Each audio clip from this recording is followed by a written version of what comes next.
Hi, welcome to the channel. My name is Sue. If you've not been here before, I've been eating a carnivore diet for about 2.5 years, and I have set myself a goal to drop 20 kilos over the next 12 months.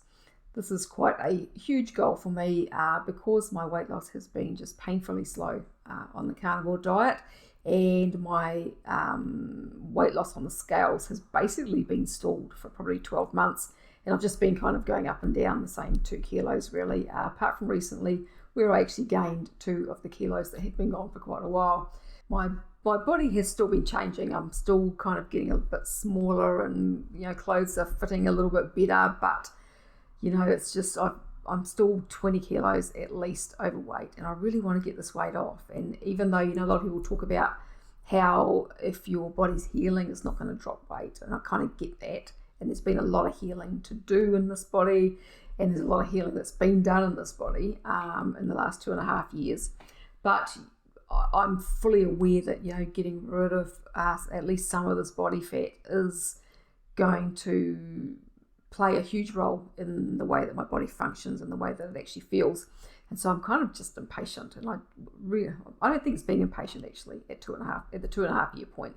I just really want to get some weight off, and so that's kind of my focus now.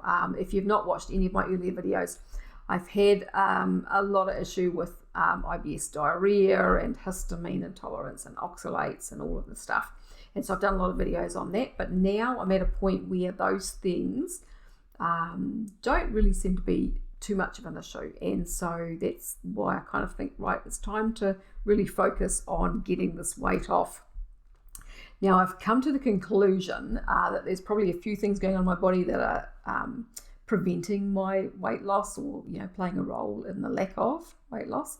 And so the main thing is probably insulin resistance. And insulin resistance is an obvious thing. If you're overweight, you're probably going to be insulin resistant. But I'm also figuring that leptin resistance and blue light toxicity may be part of the problem. So the reason for that is that I had a fasting insulin test done just about 3 weeks ago. Now I've had 4 fasting insulin tests done since I've been on the carnivore diet.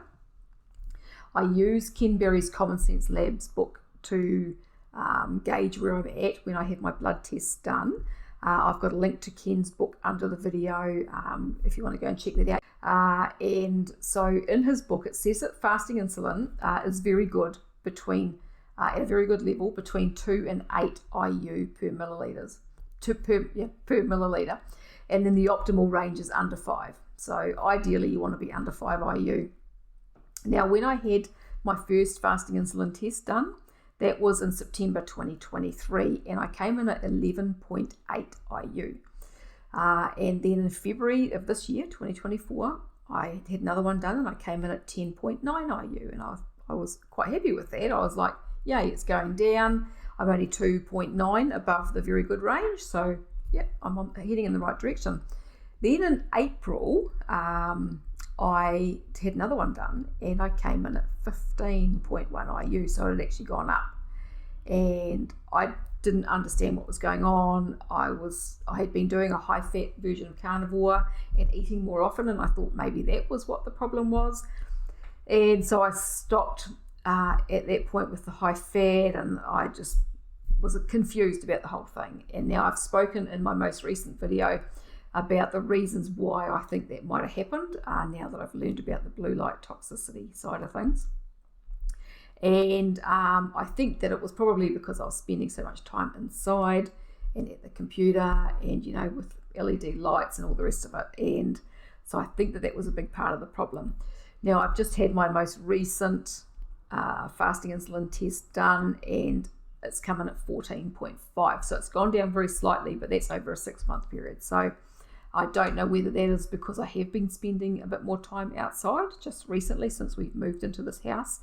We've been in this house now for about 2 months.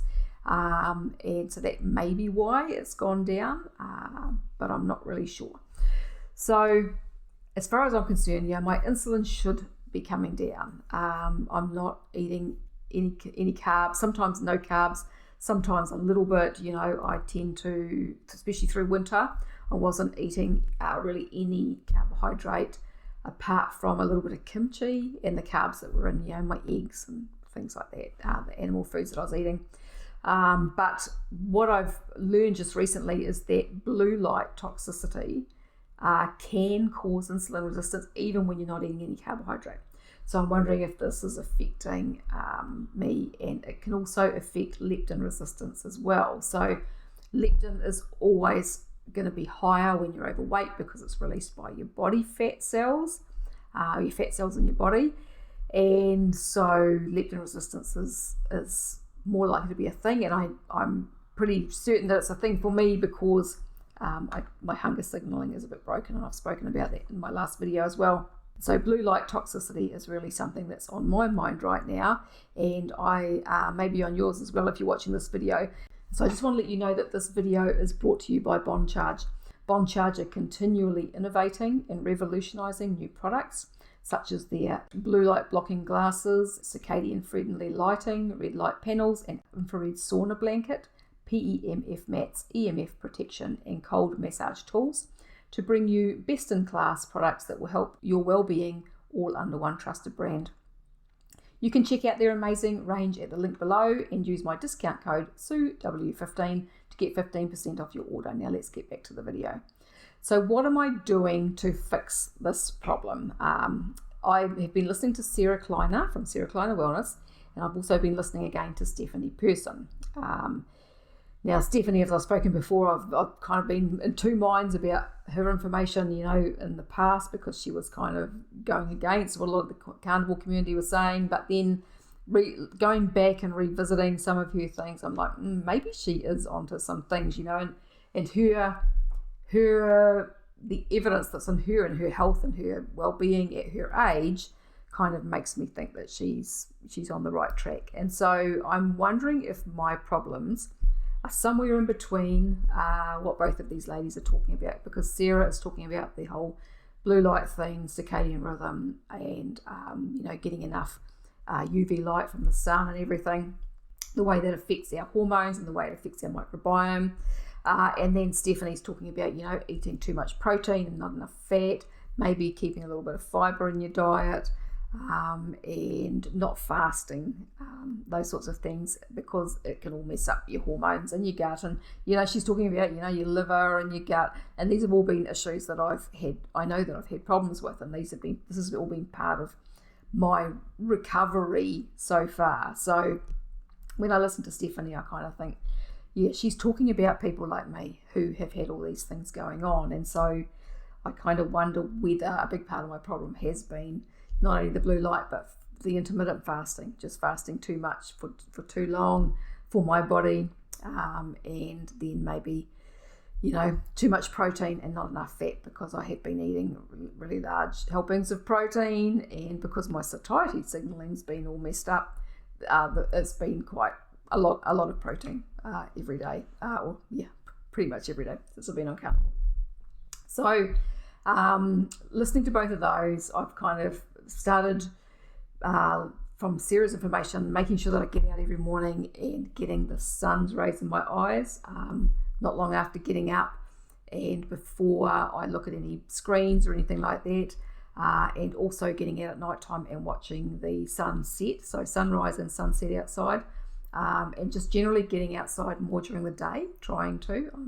I've got really hopeless at that, and I need to really try and remind myself to actually make sure I get out there, even if it's just for a couple of minutes.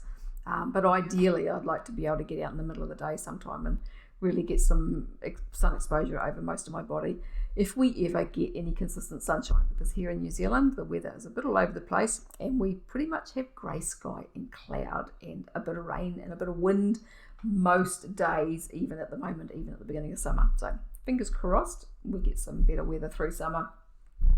But just even getting outside when it's cloudy is really important for that signalling in our bodies and for our mitochondria as well. I've also been eating breakfast. And now, when I first started listening to Sarah's information again, I switched my main meal from the evening to the morning, and my husband's also doing that as well. But now that I've been listening to Stephanie again, I've actually my breakfast is my main meal, but I'm cutting my proteins portion sizes right down.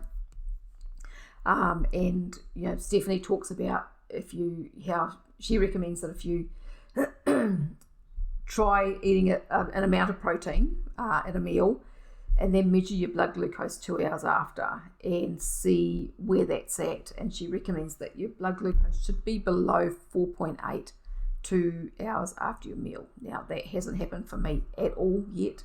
I figure that it might take a little bit of time of eating this way for things to kind of settle enough for that to become a thing. I'm currently wearing a CGM. I've had this on for just over a week now. And I've noticed since I've changed to the smaller protein and higher fat meals part of the way through this last week and a half, and what I've noticed is that since I've done that is my blood glucose seems to be more steady overall, because my blood glucose my glucose, because these don't measure blood glucose. These actually, I thought they did, but they don't. They measure interstitial glucose, which is a little bit different and will quite often be a little bit lower than your blood glucose. But anyway, it gives you a reading of, how much things are going up and down. And even though my glucose was fairly steady to start with, what I noticed was that it was dropping down quite low at different points during the day and during the night. And often if I fell asleep on the couch at night time, it would drop right down because I had the alarm on the app on my phone and the alarm would go off. But since I've switched to the lower protein and more fat, my blood glucose isn't doing those dips. So to me, it kind of makes sense that maybe my insulin's a bit lower. It's not having to push the glucose down and doing those kind of down spikes. It wasn't spiking up, but it was spiking down. So I think that's probably what the change is there. We were just actually away this weekend for a couple of days at my mother-in-law's 90th. And so I stopped monitoring my protein and fat and just kind of ate normally while we're away. I did notice that today I didn't feel as good mentally. I notice always that when I go on to higher fat, that mentally I feel a lot better. My bowel was a little bit loose last week, but not too bad with the higher fat, because I'm trying to do at least 200 grams of fat a day. And so it's just that getting used to that. I'm going to start doing some castor oil packs on my liver again, and try and stay consistent with those, because that can really help. So smaller protein portions and more fat, 200 grams of fat a day. Now, plants. So over winter, the only plants that I was really eating was some fermented veg, off and on. It wasn't all the time, but kimchi, because I make kimchi and sauerkraut, and if I don't have any made, then I'll quite often buy it. So I was eating that off and on over winter, and that was all. Now I've been having a few berries off and on the last couple of weeks because they're back in season, and I may try some avocado as well and see how I go with that, because I'm wanting to keep protein down and fat higher. I may try some avocado as well and see how I feel. Now, so far, what's changed? I want to talk about what's changed so far. So it's been a couple of weeks of doing the circadian rhythm stuff, getting out in the sun. Probably been about 3 weeks, I think 2.5, 3 weeks since I started doing that. And it's been about a week or so that I've changed to the lower protein and higher fat. It's also probably been 2.5, 3 weeks that I've been eating my main meal in the morning. So what has changed so far is no weight loss. Haven't lost any weight. But I have mostly been feeling good. As I said, my mental health side of things has been a lot better. Haven't been as moody today. So I said, not having as much fat over the weekend.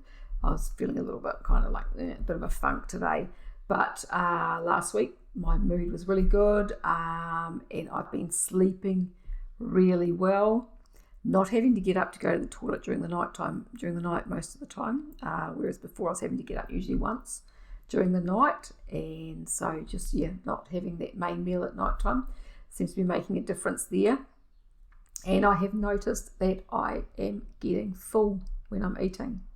And so my satiety is starting to actually show itself, and even eating not very big meals, I find myself feeling quite full, which is something that was missing definitely before. So yeah, definitely feeling more satiated even with the smaller meals. So that's a good sign that things are on the right path and on the right track. Fingers crossed, may lead to some weight loss eventually. My exercise, I haven't been doing very much at all because I hurt my knee sprinting about 3 weeks ago. It was just, my sprinting was starting to just really feel like I was kind of getting somewhere, and I pushed a little bit too hard. It hurt my knee, and so I have a sore knee. I could hardly walk on it the day after. It's slowly getting better. I've been for one treatment on it with a friend. I'm going to have to go back and have some more, I think, or go and have some acupuncture or something, I think.